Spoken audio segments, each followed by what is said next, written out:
domingo de julho, eu falei sobre a ceia do Senhor. E neste primeiro domingo de agosto eu quero continuar e falar sobre a importância da ceia do Senhor.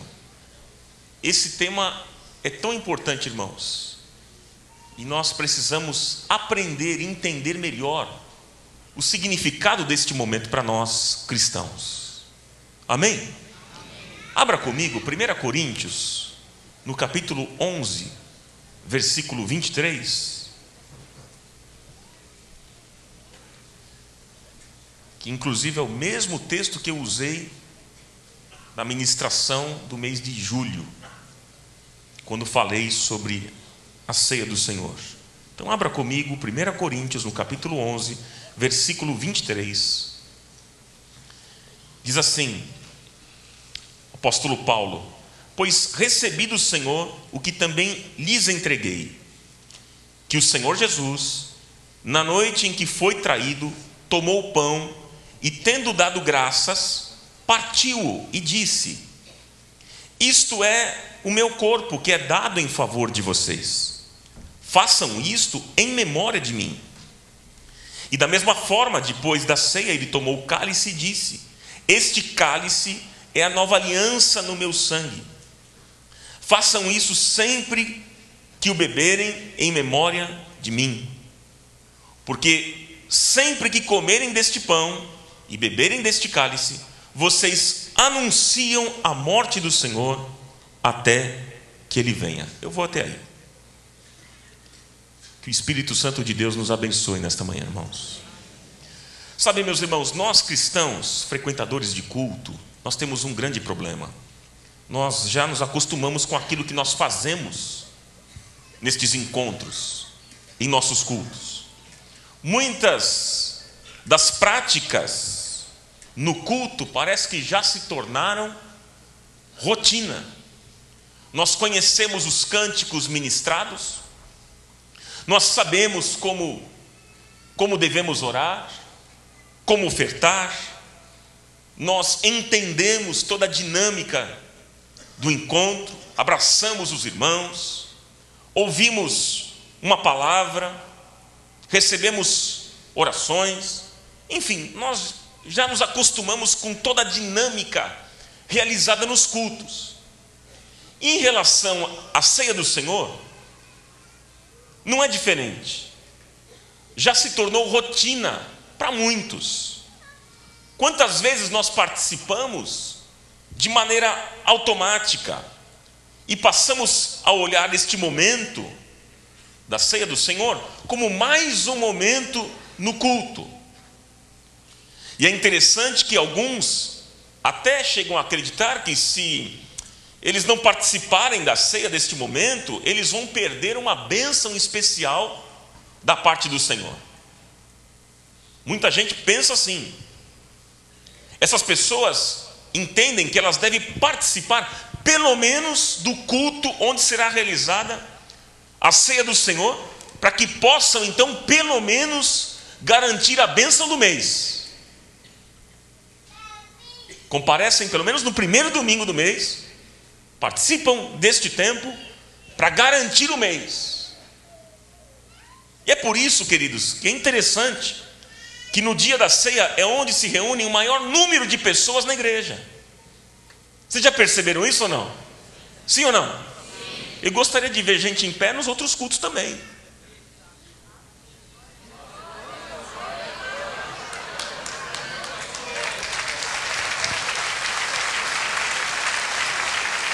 Mas, sabe, meus irmãos, este fenômeno não é só aqui. Todas as igrejas. Eu tenho contato com pastores e eles dizem a mesma coisa. Sabe o que acontece, gente? Vira um hábito religioso.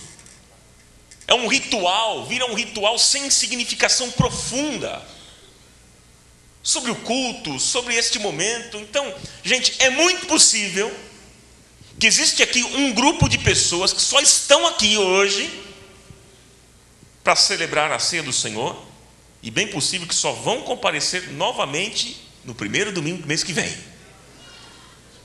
Que não seja o seu caso, em nome de Jesus. Diga sim para a pessoa do seu lado: essa palavra não é para você não, viu, meu irmão? Não é, porque você é um frequentador assíduo de encontros, das reuniões, dos cultos desta comunidade. Fica tranquilo. Fica tranquilo. Vai dar tudo certo.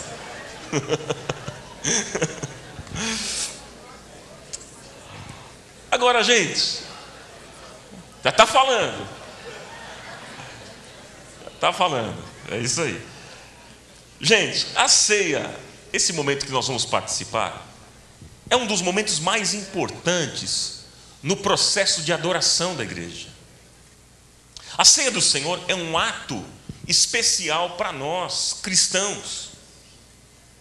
O livro de Atos dos Apóstolos mostra que todos os cultos da igreja primitiva havia a prática da celebração da ceia. Mas pergunta que faço nesta manhã é a seguinte: o que significa a ceia do Senhor na vida da igreja? Qual é a importância deste momento, queridos? Qual é a importância deste momento? Você sabe por que você participa deste momento? Você sabe? Ou você só participa num ato religioso? Porque você um dia foi batizado nas águas, você disse que entregou a vida a Jesus e agora eu tenho que participar desse momento. Então o que é que significa a ceia do Senhor na vida da igreja? Qual é a importância deste momento? Gente, a ceia do Senhor nos fala sobre tempos distintos da vida cristã. E diante aqui do ensinamento do apóstolo Paulo sobre a importância da ceia, nós podemos entendê-la em 3 frases. A gente pode entender a importância da ceia em 3 frases, que eu vou deixar para o seu coração. A primeira frase, guarde isso: toda vez que você for ter um tempo como esse, participar de um tempo como esse, da celebração da ceia do Senhor, guarde 3 frases. Primeiro, a ceia do Senhor é a lembrança de quanto Ele nos amou. A ceia do Senhor é a lembrança de quanto Ele nos amou. Vamos repetir isso, irmãos? A ceia do Senhor é a lembrança de quanto Ele nos amou. Por que a ceia é lembrança, gente? Por quê? Porque o apóstolo Paulo, ele disse aqui 2 vezes as palavras de Jesus: façam isso em memória de mim, versículo 24 e versículo 25. Jesus estava dizendo, em outras palavras: façam isto para se lembrarem do que eu fiz pela vida de vocês. E o que é que Jesus fez? E o que é que Jesus fez por nós? Irmãos, quando nós celebramos a ceia do Senhor, nós nos lembramos do quanto Ele foi sacrificado. Veja, é o corpo de Cristo dilacerado na imagem do pão e o sangue derramado na imagem do vinho, do suco da videira. Depois eu desafio você a ler na sua casa os capítulos 25 a 28 de São Mateus, do Evangelho de São Mateus, onde mostra ali todo o sofrimento de Cristo. E é interessante porque eu dividi aqui de maneira muito rápida, para você entender, para a gente entender nessa manhã, o que foi o sofrimento de Jesus. 10 fases que você vai encontrar do sofrimento de Jesus. Eu anotei. Olha só. A primeira fase inicia-se no jardim do Getsêmani. Jesus começa a entristecer-se e sofrer fisicamente e espiritualmente, a ponto de suar gotas de sangue por tão grande agonia e aflição. Começou aí. A segunda fase, depois da prisão à noite e o abandono pelos discípulos, Jesus é conduzido perante Caifás e ao sinédrio judaico. Vendam os seus olhos, zombam seguidamente dele, cospem e batem na sua face. Terceira fase do sofrimento de Jesus. De manhã, Jesus, açoitado e exausto, é conduzido através de Jerusalém para ser interrogado por Pilatos. Soltam Barrabás e Jesus é novamente açoitado. Quarta fase. No açoitamento romano, a vítima era despida e presa a uma coluna, ou então curvava-se sobre um tronco com as mãos atadas nele. O instrumento da tortura consistia num curto cabo de madeira, no qual estavam presas várias tiras de couro com pedaços de ferro ou osso preso nas pontas. Os golpes eram aplicados nas costas das vítimas por 2 algozes, 2 carrascos, um de cada lado da vítima. Agora veja bem, os cortes eram tão profundos que apareciam as veias, as artérias e às vezes até certos órgãos internos.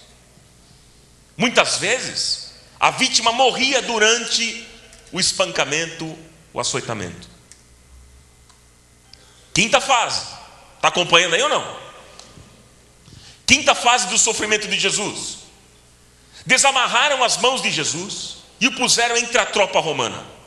Os soldados colocam uma capa sobre ele, colocam um caniço em sua mão e uma coroa de espinhos em sua cabeça.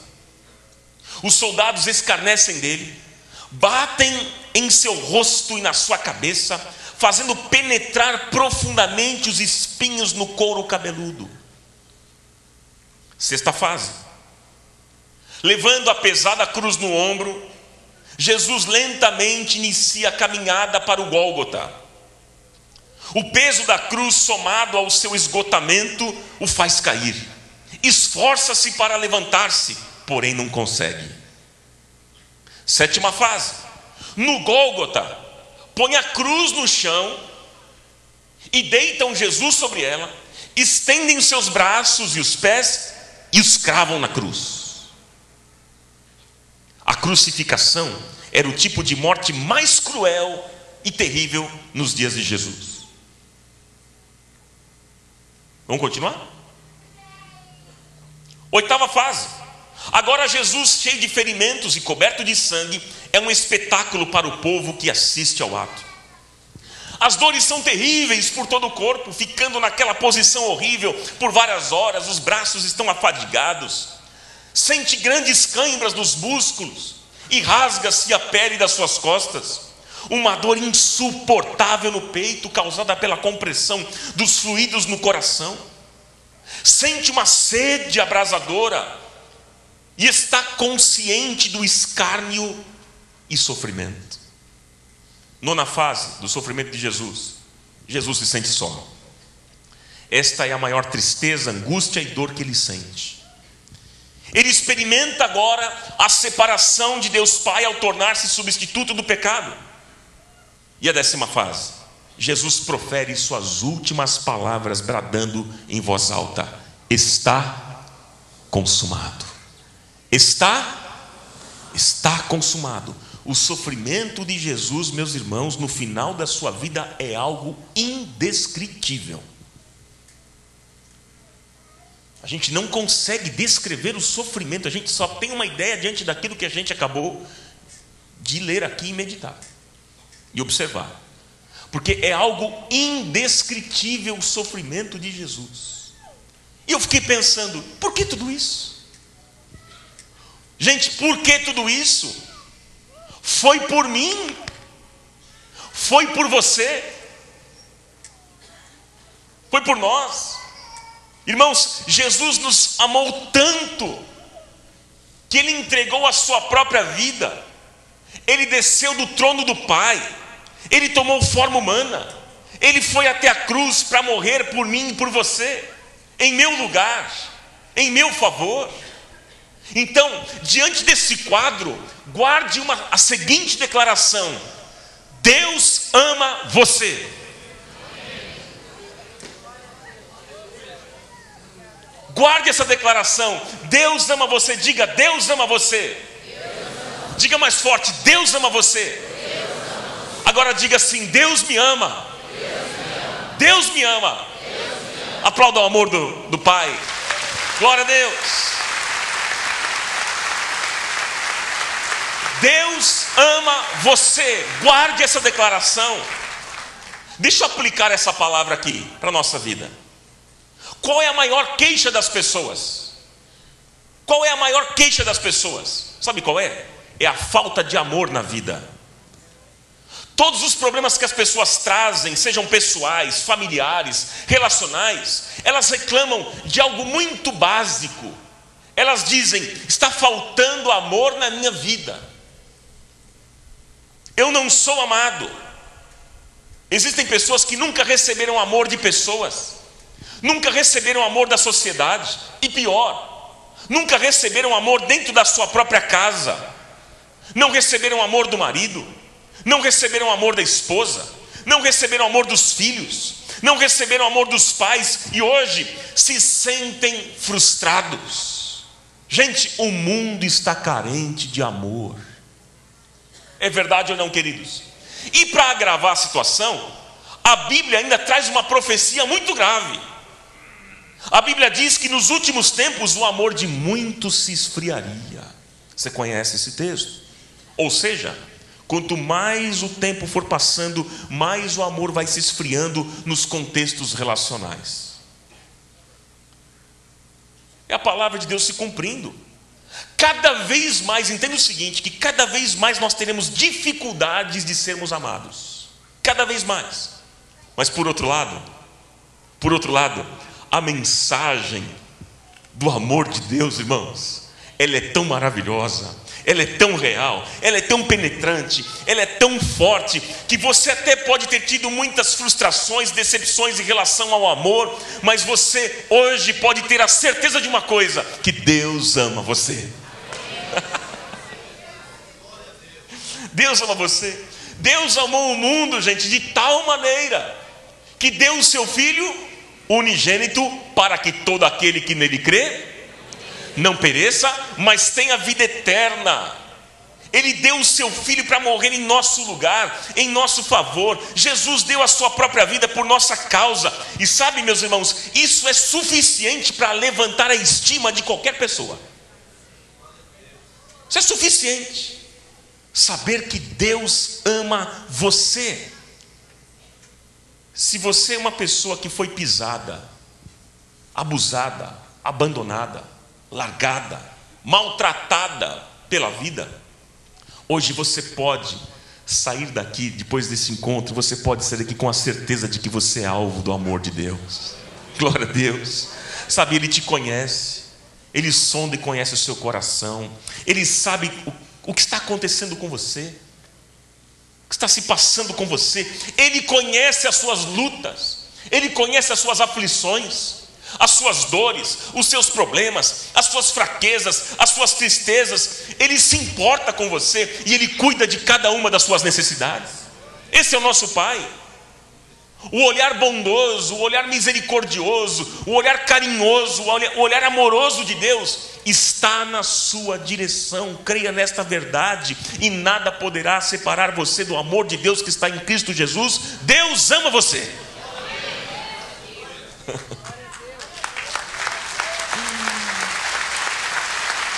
Deus ama você. Então, gente, ceia, esse momento que nós vamos participar daqui a pouco, é isso. Ceia, a ceia do Senhor é a lembrança de quanto Ele nos amou. E Ele nos ama profundamente. Segunda frase, para você entender um pouco mais sobre a ceia do Senhor. A ceia do Senhor é uma experiência da presença de Deus. Você pode repetir isso? Vamos lá. A ceia do Senhor é uma experiência da presença de Deus. A ceia mostra para nós o quanto o Senhor está presente na nossa vida, irmãos. E eu queria ver com vocês aqui, dentro desse aspecto, 4 realidades da presença de Deus presente na nossa vida. 4 realidades. Primeira realidade é que somos igreja, somos o povo de Deus. Nós somos o quê, irmãos? Igreja. Somos o quê? Povo de Deus. Nós podemos olhar nesta manhã para todos os lugares, para frente, para trás, para o lado, para o outro, e observarmos que nós estamos rodeados de irmãos em Cristo Jesus. Você já deu uma olhadinha para essa pessoa que está ao seu lado aí, ó? É o teu irmão em Cristo Jesus. Uns mais magrinhos, outros mais fortinhos, uns cabeludos, outros sem cabelo. É ou não é? Um palmeirense, outro corintiano, outro santista, outro São Paulino. Não é assim, irmãos? Mas nós somos irmãos, queridos. Nós somos irmãos em Cristo Jesus. Nós somos irmãos porque nós fomos gerados pelo mesmo Pai, fomos gerados pelo mesmo Espírito. Então agora nós nos tornamos um só corpo. Nós somos hoje o corpo de Cristo. Então, meus irmãos, olhar a igreja é perceber a presença de Cristo na terra. E neste momento que nós estamos aqui reunidos, irmãos, nós somos a imagem do corpo de Cristo neste mundo. Essa é a primeira realidade. A segunda realidade da presença de Deus presente na nossa vida é o conforto do Espírito Santo. Essa é a segunda realidade. Nós vivemos problemas e dificuldades na vida, sim ou não? Quantos aqui vivem lutas e dificuldades? Olha, gente, problema é um negócio complicado. Você resolve um, surge dois. Você resolve dois, surge mais um. Você resolve um, surge quatro. Não é assim? O que Jesus disse? No mundo tereis aflições, disse Jesus. Mas ao mesmo tempo, irmãos, o Mestre nos conforta dizendo que Ele está conosco todos os dias até a consumação dos séculos. E Ele nos deixou o Consolador, que é o Espírito Santo de Deus. Então, meu irmão, minha irmã, se hoje você entrou aqui triste, está sozinho, abatido, decepcionado, é o Espírito Santo que te consola, é o Espírito Santo que te levanta, é o Espírito Santo que te fortalece em meio às lutas dessa vida. Glória a Deus. E saiba o seguinte, que todos aqui podem te abandonar. Os teus pais, tua família, teus amigos, todos podem te abandonar. Mas tem alguém que é muito especial, que jamais vai te abandonar, nunca vai te deixar, que é o Senhor. Glória a Deus. Nunca Ele vai nos deixar, nunca vai nos abandonar. Irmãos, a presença dEle será sempre constante entre nós e em nós. É Cristo em vós a esperança da glória. A terceira realidade da presença de Deus, presente em nossa vida, é o cumprimento da nossa missão. É o cumprimento da nossa missão. Veja, quando nós evangelizamos, nós cumprimos a missão deixada por Jesus. Ide por todo mundo e pregai o evangelho a toda criatura. E aí, quando nós vemos a igreja cumprindo a missão, é a certeza da presença de Deus. Porque, irmãos, se Deus não se fizer presente, olha, se Deus não nos ungir, se Deus não nos capacitar, se Ele não nos abençoar, não vai acontecer nada de diferente. Nada. Inclusive os nossos cultos, se Deus não ungir a gente, se Deus não me ungir, se Ele não me capacitar, se Ele não capacitar o Guga e os ministros aqui de música, se Ele não capacitar o grupo do diaconato, vocês, todos nós, não vai acontecer nada. Mas, meus irmãos, se Ele nos abençoar, a nossa comunidade terá uma força espiritual para cumprir com a missão que foi confiada a nós. E a igreja pregando o evangelho é a evidência clara da presença de Deus. Há uma quarta realidade. Falei para vocês de 4 realidades da presença de Deus presente na nossa vida, que é a nova aliança. É o que, irmãos? A nova aliança. Nós estamos debaixo de uma nova aliança. Uma aliança que foi feita no sangue. Isto é um pacto que foi feito por Deus. E como já profetizava o profeta Jeremias, é uma aliança que foi gravada no coração, seria gravada no coração do povo de Deus. E essa aliança foi gravada no coração do povo, da igreja. Foi o pacto do sangue de Jesus que nos deu essa garantia.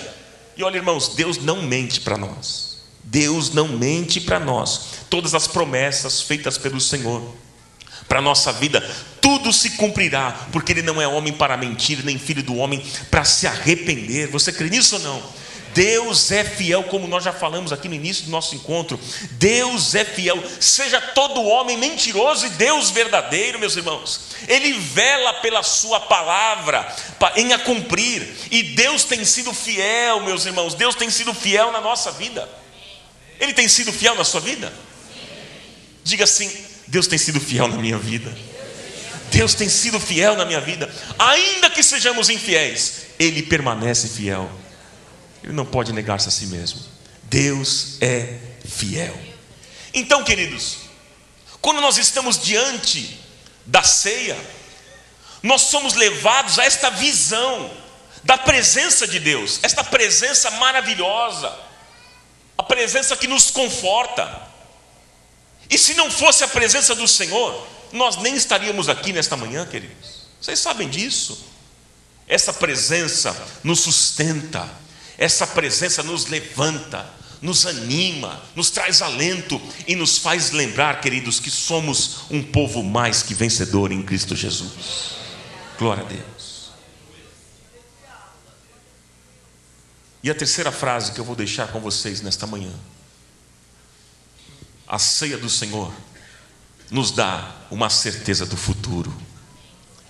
Vamos para as três? Volta lá na primeira. Eu quero que você repita para a gente guardar bem. Vamos lá? A ceia do Senhor é a lembrança de quanto Ele nos amou.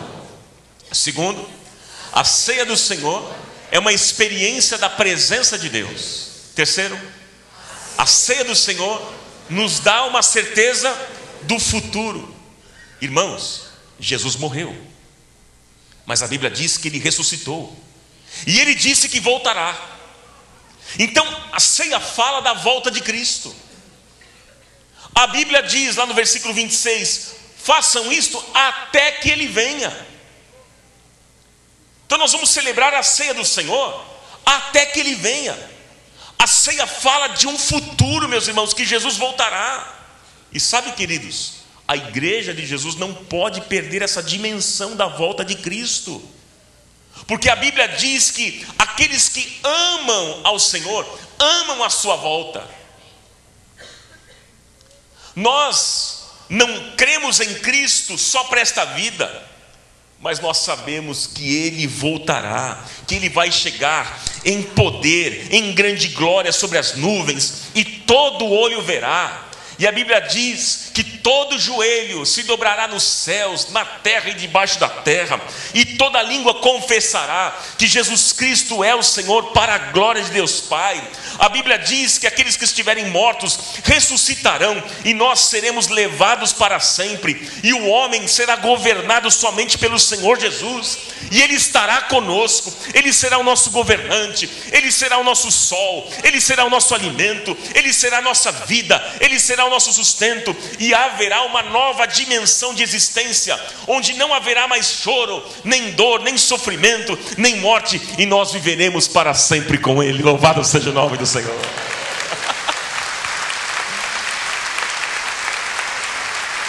A gente não pode perder essa dimensão, queridos. Então, sabe o que eu tenho aprendido e entendido, queridos? Que olhar para a ceia do Senhor é motivo de alegria, é motivo de júbilo, é uma pregação dramatizada, é uma palavra de fé, é uma palavra de certeza, de convicção, é uma palavra de esperança. Irmãos, nós deveríamos celebrar a ceia do Senhor em alegria e júbilo, claro, com temor no nosso coração, sim, mas em alegria, em júbilo. E nós podemos sim celebrar nesta manhã, sabe por quê? Porque a gente traz a lembrança, a nossa memória, que Jesus morreu em nosso lugar, em nosso favor, que Ele veio nos buscar quando ainda éramos pecadores. Nós podemos celebrar nessa manhã porque Ele se manifesta com a sua presença entre nós e em nós, na nossa vida. Nós podemos celebrar porque Ele continua falando conosco sempre, através da sua palavra. Nós podemos celebrar neste momento porque Ele é nosso amigo, Ele é o nosso irmão mais velho, porque Ele nos ama. E nós podemos celebrar porque Ele nos dá uma certeza de vitória no futuro, a certeza de que Ele voltará e levará a sua igreja. Glória a Deus, glória a Deus. Portanto, meus irmãos, eu concluo este nosso pensamento para participarmos e celebrarmos a ceia do Senhor, dizendo que hoje você vai participar de um grande banquete. Você vai participar do maior banquete da história. A ceia do Senhor é um banquete. Veja o seguinte, irmãos, o apóstolo Paulo, estava ensinando a igreja de Corinto estas verdades. A igreja de Corinto tinha divisões, vocês sabem disso, havia uma carnalidade, falta de temor e uma desvalorização da ceia. Então, aquela igreja ainda precisava aprender sobre a importância da ceia do Senhor. Deixa eu dizer algo para você e alertá-lo nesta manhã. Nunca deixe esse momento desvalorizar na sua vida. Nunca participe da ceia como um ritual, como um ato religioso, ou porque você tem muitos anos de crente e você já foi batizado. Não participe deste momento de qualquer jeito. Participe da ceia do Senhor glorificando. Participe da ceia do Senhor agradecendo a presença dEle em nós e entre nós. Participe deste momento louvando ao Senhor porque Ele nos amou de uma maneira incondicional, de uma maneira espetacular. E participe deste momento celebrando na certeza de que Ele voltará. Aleluia, aleluia. Que o Senhor nos abençoe nesta manhã. Glória a Deus. Fique em pé, por favor.